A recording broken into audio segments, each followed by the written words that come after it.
Chief സെക്രട്ടറിയും ഉന്നത police ഉദ്യോഗസ്ഥർ IG അടക്കമുള്ളവർ എത്തിയപ്പോൾ അവസാന മണിക്കൂറിലെന്ന് ഓർക്കണം. 8:30 കഴിഞ്ഞ ആ ഘട്ടത്തിലാണ് ഇപ്പോൾ രഞ്ജിത്തുമായി സംസാരിക്കുന്നതും. അപ്പോൾ നേരത്തെ കേരളത്തിൽ നിന്ന് വന്നുള്ള സംഘത്തോട് അവർ സഹകരിക്കാൻ തയ്യാറായിരുന്നില്ല. 3 മണിക്കാണ് യഥാർത്ഥത്തിൽ ഈ രക്ഷാപ്രവർത്തനം അതിൻ്റെ രൂപത്തിൽ തുടങ്ങിയതെന്നാണ് രഞ്ജിത്ത് പറഞ്ഞത്. ശരിക്കും ഇപ്പോൾ രഞ്ജിത്ത് പറയുന്നൊരു കാര്യമുണ്ടല്ലോ, അതായത് ഇപ്പോഴാണ് ശരിയായ ദിശയിൽ ഈ അന്വേഷണം പുരോഗമിക്കുന്നത് എന്നാണ് പറയുന്നത്. അപ്പോൾ നോക്കൂ, 5ാമത്തെ ദിവസം അവസാനിക്കാറായിരിക്കുന്നു. ആ സമയത്താണ് എവിടെ ഇത് അന്വേഷിക്കണം എന്നതിനെക്കുറിച്ചൊരു തീരുമാനമുണ്ടാകുന്നത്. ആ സമയത്താണ് അവിടെ ചീഫ് സെക്രട്ടറിയും IG അടക്കമുള്ള ആളുകൾ എത്തിയിരിക്കുന്നത് എന്നുള്ളതാണ് വളരെ പ്രധാനപ്പെട്ട ഒരു കാര്യം. നമുക്കറിയാവുന്നതുപോലെ പ്രകൃതി ദുരന്തങ്ങളൊന്നും നമുക്ക് തടയാൻ കഴിയില്ല, പക്ഷേ അതിനോടുള്ള നമ്മുടെ ഒരു റെസ്പോൺസ് ലെവലുണ്ടല്ലോ, അത് വളരെ പ്രധാനമല്ലേ. ഇതിപ്പോൾ ആദ്യത്തെ ഏതാണ്ടൊരു 3 ദിവസം എങ്ങനെയാണ് കർണാടക സർക്കാർ ഈ ദുരന്തത്തോട് പ്രതികരിച്ചത്? അവിടേക്ക് ആളുകളെ എത്തുന്നില്ല, ഒരു സേനാ വിഭാഗവും എത്തുന്നില്ല. ഇപ്പം അർജുനെ പോലൊരു മലയാളി അതിൽ പെട്ടിരിക്കുന്നു എന്ന് അറിയുന്നത് തന്നെ 3 ദിവസം കഴിഞ്ഞിട്ടാണ് അല്ലേ.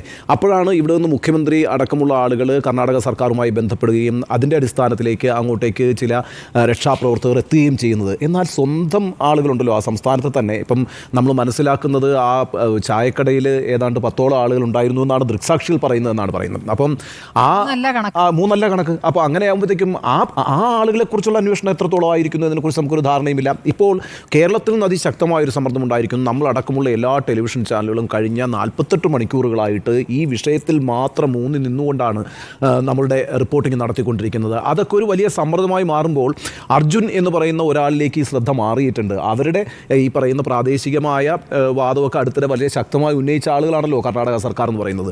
ആ സർക്കാർ അവിടെ പെട്ടിരിക്കുന്ന മറ്റു മനുഷ്യരെക്കുറിച്ച് അന്വേഷിക്കുന്നുണ്ടോ എന്ന് പോലും നമുക്കറിയില്ല. എന്ന് മാത്രവുമല്ല, അല്പം മുമ്പ് ഒരു ടെലിവിഷൻ ചാനലിൽ നിന്ന് അർജുൻ്റെ അനിയൻ പറഞ്ഞൊരു കാര്യം എന്ന് വെച്ചാൽ കുമാരസ്വാമി അദ്ദേഹത്തോട് പറഞ്ഞത് വെയിറ്റ് 1 or 2 days എന്നാണ്. 1 or 2 days എന്ന് വെച്ചാൽ നാളെ വന്നേക്കും. സിദ്ധരാമയ്യ നാളെ വന്നേക്കും എന്നുള്ളതാണ്.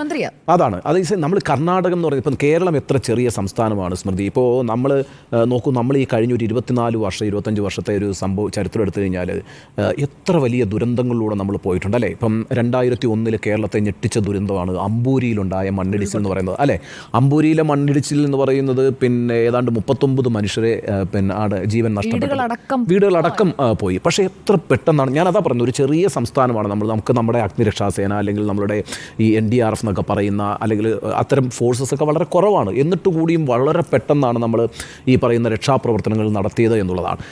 ഇങ്ങോട്ടേക്ക് വരുമ്പോൾ ഏറ്റവും അവസാനം നമ്മൾ പറയുന്നത് പെട്ടിമുടി ദുരന്തമാണ്. പെട്ടിമുടി ദുരന്തത്തിൻ്റെ ഒരു പ്രത്യേകത എന്താണെന്നറിയാമോ? പെട്ടിമുടി ദുരന്തം നടക്കുന്നത് മൂന്നാറിനും മുകളിൽ രാജാമല എന്ന് പറഞ്ഞിട്ട് ഏതാണ്ട് 25 കിലോമീറ്റർ മുകളിലായിട്ടാണ്. അവിടെ ആ ദുരന്തം സംഭവിച്ചപ്പോൾ ഉണ്ടായ ഏറ്റവും പ്രധാനപ്പെട്ട പ്രശ്നം എന്താണെന്നറിയോ? അങ്ങോട്ടേക്കുള്ള പാലവും ഒഴുകിപ്പോയി. ആ പാലം മുഴുവൻ തകർന്നുപോയി, വൈദ്യുതി ബന്ധം വിച്ഛേദിക്കപ്പെട്ടു. നോക്കൂ, 2 ദിവസം കൊണ്ടാണ് നമ്മൾ 70 പേര് മരിച്ച സംഭവമാണ് ഈ പെട്ടിമല എന്ന് പറയുന്നത്. അവിടെ 2 ദിവസം കൊണ്ട് നമ്മൾ മുഴുവൻ മണ്ണും മാറ്റി ഏതാണ്ട് 50ഓളം ഡെഡ് ബോഡീസ് റിക്കവർ ചെയ്തു. ഇതൊക്കെ കേരളം പോലെ ചെറിയൊരു സ്ഥലത്തെ ചെറിയൊരു സേന ചെയ്യുന്ന കാര്യമാണ്. ആ സേന മാത്രമല്ല കേട്ടോ, ജനങ്ങൾ മുഴുവൻ ഇറങ്ങി നിന്നിട്ടാണ് അവിടെ അത് പ്രവർത്തിക്കുന്നത് എന്നുള്ളത്. ഇപ്പം പ്രളയം വന്നപ്പോൾ നമ്മളൊരു കൂട്ടായ്മ എങ്ങനെയായിരുന്നു? ഇവിടുത്തെ ഒരു പ്രശ്നം എന്നെ അത്ഭുതപ്പെടുത്തിയത് ആ മനാഫ് പറഞ്ഞ കാര്യമാണ്. ഡ്രൈവർ അല്ലേ എന്നാണ് ചോദിക്കുന്നത് അല്ലേ. ഒരാളെടുക്കുന്ന തൊഴിലിൻ്റെ മൂല്യമാണ് അയാളുടെ ജീവൻ എന്ന് തീരുമാനിക്കുന്ന എത്ര മോശപ്പെട്ടൊരു കാര്യമാണ്. വിലയിടാനൊക്കെ ഇവരൊക്കെ ആരാണെന്നുള്ളതാണ്. വെച്ചാൽ നിങ്ങളെന്തിനാണ് ഒരു ഡ്രൈവർക്ക് വേണ്ടി ഇത്രയും പണിയെടുക്കുന്നത്? ഈ ആറ്റിറ്റ്യൂഡാണ് കേട്ടോ. കാരണം വെച്ചാൽ ഈ അങ്ങോട്ടേക്ക് സേനയെ വിടാനൊക്കെ തടസ്സം നിൽക്കുന്നത്. അതിൻ്റെ ഒരു പ്രശ്നം എന്ന് വെച്ചാൽ ഇപ്പം നമുക്കറിയാമല്ലോ, ഇപ്പോൾ പെട്ടിമലയൊക്കെ പോലുള്ള സ്ഥലങ്ങൾ അവിടത്തേക്ക് ഒരു ടെറൈൻ എത്ര അപകടം പിടിച്ച ടെറൈനാണ്. അവിടെയൊന്നും എളുപ്പമല്ല ഒരു രക്ഷാപ്രവർത്തനം നടത്താൻ. എന്നാൽ ഇപ്പം നമ്മൾ ഈ കാണുന്ന ദൃശ്യങ്ങൾ ആ ടെറൈൻ്റെ രക്ഷാപ്രവർത്തകർ പെട്ടിമുടിയിലേക്ക് നടന്നു കയറുക. അത് മാത്രമല്ല, ഈ ടെറൈൻ്റെ പ്രത്യേകത എന്താ? ഇവിടെ ദേശീയപാത കടന്നു പോകുന്നൊരു ടെറൈനാണത്. അവിടേക്ക് ഈ റോഡ് ആക്സസിബിലിറ്റി ഉണ്ട്, മറ്റെല്ലാ സംവിധാനങ്ങളും ഉണ്ട്. അങ്ങോട്ടേക്ക് സേന വരുന്നത് പിന്നീട്, ഇപ്പോഴാണ് ഇപ്പം സേന വരുന്നതിനെ കുറിച്ച് ആലോചിക്കുന്നത് അല്ലേ. ഇതിന് മുമ്പുള്ള ഈ നിമിഷം വരെയുള്ള കാര്യങ്ങളിൽ എത്ര പേരവിടെ ഉണ്ട്? എല്ലാം കൂടി 70 പേരാണ് ഉള്ളത്. 70 പേരും 12 JCB ആണ് അവിടെ ഉള്ളത്. ഒരു ബഹുനില കെട്ടിടത്തിൻ്റെ അത്രയും പൊക്കമുള്ള വലിയൊരു കുന്നാണ് ഇടിഞ്ഞു വീണിരിക്കുന്നത്, ഒരു സംശയമില്ല. അത്രയും വലിയ മൂടലാണ് വന്നിരിക്കുന്നത്. ഏതാണ്ട് ഒരു 13-14 അടി മണൽ മൂടിയിരിക്കുന്നു എന്നുള്ളതാണ്. അവിടേക്ക് അത് കുഴിച്ചെടുത്ത് എത്തുക എന്ന് പറയുന്നത് പ്രയാസമുള്ള കാര്യമാണ്. കാരണം പ്രത്യേകിച്ച് ചെളി കുറഞ്ഞ മണ്ണാണ്. പ്രശ്നം എന്താ? ഇന്നിപ്പോൾ ഈ 8:30 മണിക്ക് ഇത് നിർത്തുന്നു. ഇനിയിപ്പോൾ രാത്രിയിൽ അർജുനാണോ പണിയെടുക്കേണ്ടത്? ബാക്കി മുകളിൽ നിന്ന് കുറേ ആളുകൾ ഇത് തുറക്കുന്നുണ്ട്. ഇനി താഴെ കിടക്കുന്ന ആളുകൾ ഇത് തുറന്ന് മുകളിലേക്ക് വരും എന്നാണോ പ്രതീക്ഷിക്കുന്നത്? എന്തൊരു മാനസികാവസ്ഥയാണ് ആ രീതിയിൽ. രാവിലെ തന്നെ ഇവരുടെ ബന്ധു ജിത്തിൻ പ്രതികരിക്കുന്നുണ്ടായിരുന്നു. വാച്ച് വെച്ചിട്ട് ആണ് രക്ഷാപ്രവർത്തനം, വാച്ച് വെച്ച് സമയം നോക്കിയിട്ടാണ് തുടങ്ങുന്നതും വൈകിയാണ് നേരത്തെ അവസാനിപ്പിക്കുക. അവർക്കൊരു സമയമുണ്ട്, ആ സമയം കഴിഞ്ഞ് അവർ നിർത്തി, പരിപാടിയില്ല. അല്ല, ഞാൻ പറയുന്നത് ഇപ്പം ഇവിടെ നിന്നിപ്പം ഈ അർജുൻ്റെ ബന്ധുക്കൾ പറയുന്നത് ഈ സമ്മർദ്ദം ഒരു എതിർവികാരം ഉണ്ടാക്കിയിട്ടുണ്ട് എന്നാണ്. ഇത് മനസ്സിലായിട്ടില്ല കർണാടകയിലെ ഉദ്യോഗസ്ഥർക്ക്. എന്തിനാണ് ഇത്രയും ആളുകൾ കേരളം മുഴുവൻ ഇത് ചർച്ച ചെയ്തുകൊണ്ടിരിക്കുന്നു, കേരളത്തിലെ എല്ലാ ദൃശ്യമാധ്യമങ്ങളും ഇത് ചർച്ച ചെയ്തുകൊണ്ടിരിക്കുന്നു, എല്ലാ മറ്റു വാർത്താ മാധ്യമങ്ങളും ഇത് ചർച്ച ചെയ്തുകൊണ്ടിരിക്കുന്നു, ഇത് റിപ്പോർട്ട് ചെയ്തുകൊണ്ടിരിക്കുന്നു. കേരളത്തിൻ്റെ മുഖ്യമന്ത്രി മുതൽ പ്രതിപക്ഷ നേതാവ് മുതൽ കേന്ദ്രത്തിൽ നിന്ന് KC വേണുഗോപാൽ അടക്കമുള്ള നേതാക്കളെല്ലാം നിരന്തരമായി ബന്ധപ്പെട്ടുകൊണ്ടിരിക്കുന്നു. ആ അർത്ഥത്തിൽ ഇത്രയും ഒരു സമ്മർദ്ദം ഉണ്ടാകുന്നത് കൊണ്ട് തന്നെ ഒരു എതിർവികാരം രൂപപ്പെട്ടിട്ടുണ്ട് എന്ന് സംശയിക്കുന്നുണ്ട് ഈ അർജുൻ്റെ ബന്ധുക്കൾ. നമ്മൾ ഇന്ന് കോൺടാക്ട് ചെയ്തപ്പോഴേക്ക് അവസാനത്തെ മെസ്സേജ് ഒരു സന്ദേശമാണ് തിരിച്ചു വരുന്നത്, കോൾ എടുക്കുന്നില്ല, ഹെവി പ്രഷർ ഓൺ മീ, അതാണ് സന്ദേശം. അല്ലാതെ ഇത് കണ്ടെത്താനല്ല. SP പോയപ്പോഴാണ് രക്ഷാപ്രവർത്തനം നടന്നതെന്നാണ് ജിതിനും മനാഫും ഒക്കെ പറയുന്നത്. അതെ, ചില പോലീസ് ഉണ്ടായിരുന്നപ്പോഴാണ് രക്ഷാപ്രവർത്തനത്തിൽ അർഹതപ്പെട്ടത്. ബാക്കി ജനങ്ങൾ അങ്ങോട്ടേക്ക് എത്താൻ സമ്മതിക്കുന്നില്ല. സാധാരണ ഇതിൽ സുജയ, ഇപ്പം നമ്മൾ നാട്ടിൽ ഇപ്പം പ്രളയം നമ്മളൊരു ഉദാഹരണമായിട്ട് പറയുന്നത് എല്ലാ മനുഷ്യരും അനുഭവിച്ച ഒരു പ്രശ്നമാണ്. അതുകൊണ്ട് കൂട്ടായി നിന്നിട്ടാണ് മനുഷ്യർ അതിനെ നേരിടുന്നത്. പക്ഷേ ഒരു മനുഷ്യൻ എവിടെയെങ്കിലും, ഇപ്പം ജോയി എന്ന് പറയുന്ന മനുഷ്യന് വേണ്ടിയുള്ള തിരച്ചിലിൽ കേരളം എത്ര ദിവസമാണ് കണ്ണിമ ചിമ്മാതെ കാത്തിരുന്നത്. ഇനി വേറൊന്നും വേണ്ട, കൊല്ലത്തടുത്തിടെ നമ്മൾ രാപ്പകലില്ലാതെ നിന്ന് പണിയെടുത്തതാണല്ലോ ഒരു കുട്ടിയുടെ തിരോധാനം. ആ കുട്ടിയെ കാണാതെ പോയപ്പോൾ കേരളം മുഴുവൻ ഉണർന്നിരുന്നില്ലേ? അതൊരു കൊല്ലത്തെ പ്രശ്നം മാത്രമായിരുന്നില്ലല്ലോ. അവിടെ നിന്ന് പെട്ടെന്ന് ആളുകൾ തിരുവനന്തപുരത്തിൻ്റെ എല്ലാ മുക്കും മൂലയിലേക്ക് കൊടുത്തു, കന്യാകുമാരിയിലേക്ക് പോകുന്നു. പിന്നെ എല്ലാ കൊച്ചിയിലടക്കം എങ്ങോട്ടേക്ക് പോകുന്ന വാഹനങ്ങളും നിർത്തി ആളുകൾ സ്വമേധയാ പരിശോധിക്കുന്നു.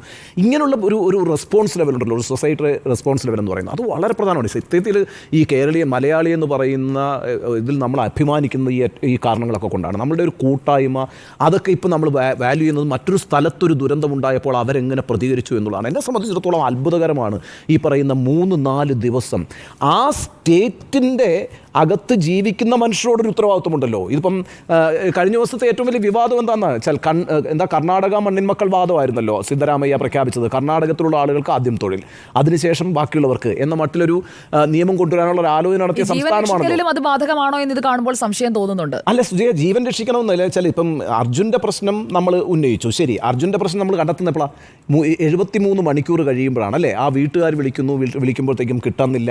സ്വാഭാവികമായിട്ടും അവർക്ക് വലിയ ആശങ്കകൾ ഉണ്ടാകുന്നില്ല. കാരണം വെച്ചാൽ ഇത്തരത്തിലുള്ള ദൂരത്തിൽ യാത്ര ചെയ്യുന്ന ആളുടെ റേഞ്ചൊക്കെ പോകുന്നൊരു സ്വഭാവം ഉണ്ട്.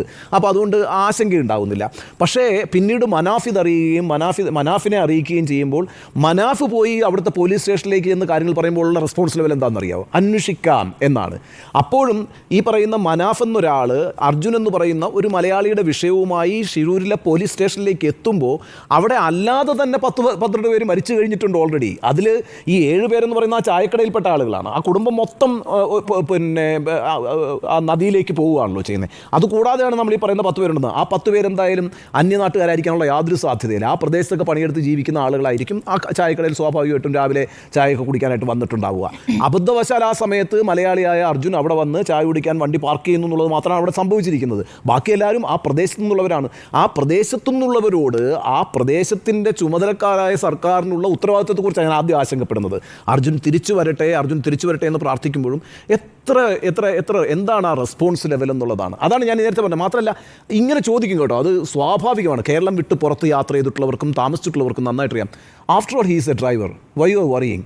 ഇത് ചോദിക്കുന്നത് കാരണം നിങ്ങളുടെ തൊഴിലാണ്, നിങ്ങളുടെ ജീവൻ്റെ മൂല്യം. ഇതാണ് പ്രശ്നം. ഒരു സാധാരണക്കാരനായിട്ടുള്ള ഒരു ഭിക്ഷാടകൻ റോഡിൽ വണ്ടിയിടിച്ച് മരിച്ചു കഴിഞ്ഞാൽ ആരെങ്കിലും അന്വേഷിക്കുമോ ആ ഭിക്ഷാടകനെ കുറിച്ച്? എത്ര നാളെടുത്തു സുജയ ഈ പറയുന്ന നമ്മുടെ ഈ റോഡ് സൈഡിൽ കിടന്ന് ഉറങ്ങിയവരുടെ മുകളിലൂടെ വണ്ടി കയറ്റിപ്പോയ ഒരു പ്രധാനപ്പെട്ട സിനിമാ താരമുണ്ടല്ലോ, സൽമാൻ ഖാൻ അല്ലേ? ആ സൽമാൻ ഖാൻ്റെ കേസിനകത്ത് ഒരു വിധിയും ഉണ്ടായിട്ടില്ലെന്ന് മാത്രമല്ല, എത്ര സുഖകരമായിട്ട് അയാൾ സിനിമയെ അഭിനയിച്ചുകൊണ്ടിരിക്കുന്നു, എത്ര സുഖകരമായിട്ട് അയാൾ പിന്നെ എല്ലാ പരിപാടികളിലും പങ്കെടുത്തുകൊണ്ടിരിക്കുന്നു. ഇത് ഒരു പ്രത്യേകതരം നീതിയാണ്. കാരണം എന്താ അറിയോ, മരിച്ചത് ചോദിക്കാനും പറയാനും ആരും ഇല്ലാത്ത ഒരു വിഭാഗമാണ്. പക്ഷേ കേരളം അങ്ങനെയല്ല കേട്ടോ. കേരളത്തിനകത്ത് ഇപ്പോൾ ഇന്ന് 1500 രൂപയ്ക്ക് വേണ്ടി തൊഴിലിനിറങ്ങിയ ഒരാളാണ് ജോയി എന്ന് ആർക്കാണ് അറിയാൻ വയ്യാത്തത്. പക്ഷേ ആ ജോയിയുടെ ജീവൻ്റെ മൂല്യത്തെക്കുറിച്ച് എത്ര ആകാംക്ഷയോടുകൂടിയാണ് കേരളം കാത്തുനിന്ന്. ആ അപകടത്തിൻ്റെ ആയി ബന്ധപ്പെട്ട് ഈ നിമിഷം വരെ അതിൻ്റെ വിവാദങ്ങൾ അവസാനിച്ചിട്ടുണ്ടോ? അവിടെ ഒരാളെ ഫിക്സ് ചെയ്യാനായിട്ട് നമ്മൾ ആരെയൊക്കെ ഫിക്സ് ചെയ്തു? സർക്കാരിൻ്റെ ഭാഗത്തു നിന്നുണ്ടായിട്ടുള്ള വീഴ്ച, കോർപ്പറേഷൻ്റെ ഭാഗത്തു നിന്നുണ്ടായിട്ടുള്ള വീഴ്ച, റെയിൽവേയുടെ ഭാഗത്തു നിന്നുണ്ടായിട്ടുള്ള വീഴ്ച, ഒരു സംവിധാനം പ്രവർത്തനക്ഷമമാകാതിരുന്നത് കൊണ്ട് ഒരു ജീവൻ നഷ്ടപ്പെട്ടു എന്നുള്ളത് വലിയ വിവാദമായിട്ട് ഈ സമൂഹം ചർച്ച ചെയ്തുകൊണ്ടിരിക്കുമ്പോൾ നമ്മളെയും കുറ്റപ്പെടുത്തുന്നുണ്ട്. കാരണം നമ്മളൊക്കെ വലിച്ചെറിയുന്ന ഈ പറയുന്ന ഓരോ വേസ്റ്റ് ആണ് പിന്നെ മാലിന്യമായി മാറുകയും അത് വൃത്തിയാക്കാൻ വേണ്ടിയിട്ട് പിന്നെ സാധാരണക്കാരായിട്ടുള്ള മനുഷ്യർ ഒരു ദിവസത്തെ ജീവിതത്തിൻ്റെ പ്രശ്നമായിട്ട് ഇറങ്ങി ചെല്ലുകയും ചെയ്യുമ്പോൾ നമ്മൾ പോലും കുറ്റവാളികളാണെന്ന് നമ്മൾ സ്വയം വിലയിരുത്തിയിട്ടുള്ളൊരു സംഭവമാണ്. അത്രത്തോളം വളരെ പുരോഗമനപരമാണ് നമ്മളെ സംബന്ധിച്ചിടത്തോളം ഒരു മനുഷ്യജീവനുള്ള സമീപനം. പക്ഷേ നിങ്ങൾ ഈ അതിർത്തി വിട്ടു നോക്കിക്കോളൂ, ഇതൊരു പ്രശ്നം തന്നെയാണ്. കാരണം ഇത്രത്തോളം ഞാൻ പറയുന്നത് അങ്ങേയറ്റം നിരുത്തരവാദപരവും ഇൻസെൻസിറ്റീവും അലസത നിറഞ്ഞൊരു സമീപനവുമാണ്.